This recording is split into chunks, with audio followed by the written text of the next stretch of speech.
Jesus nunca disse nada do que disseram que ele disse. Aliás, você sabe como surgiu a Bíblia? E não foi por inspiração divina.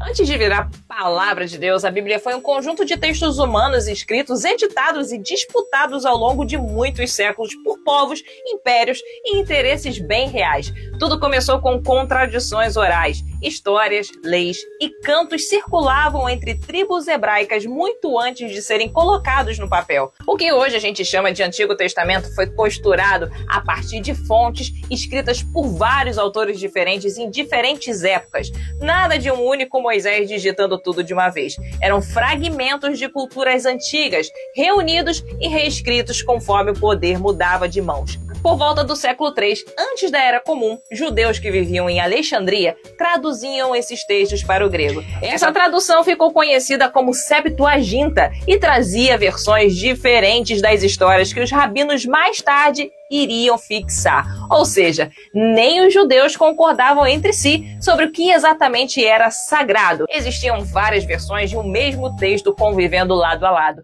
A ideia de uma Bíblia única e perfeita nunca existiu. É invenção moderna.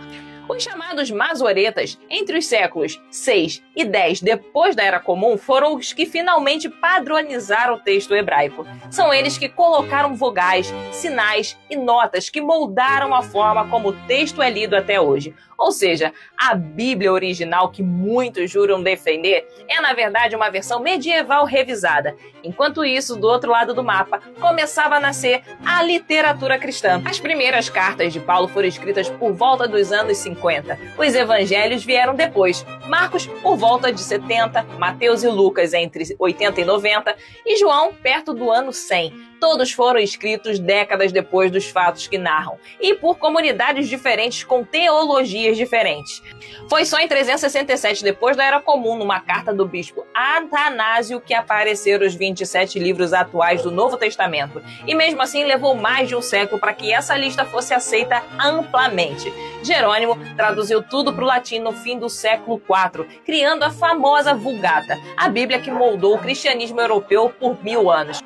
No século XIII vieram as divisões em capítulos, no século XVI os versículos numerados, e quando Gutenberg inventou a imprensa, a Bíblia virou o primeiro best-seller da história. Ou seja, a Bíblia que existe hoje é o resultado de milhares de mãos humanas, disputas políticas, escolhas teológicas e revisões sucessivas. Uma colagem histórica que carrega mais da história da humanidade do que de qualquer Deus.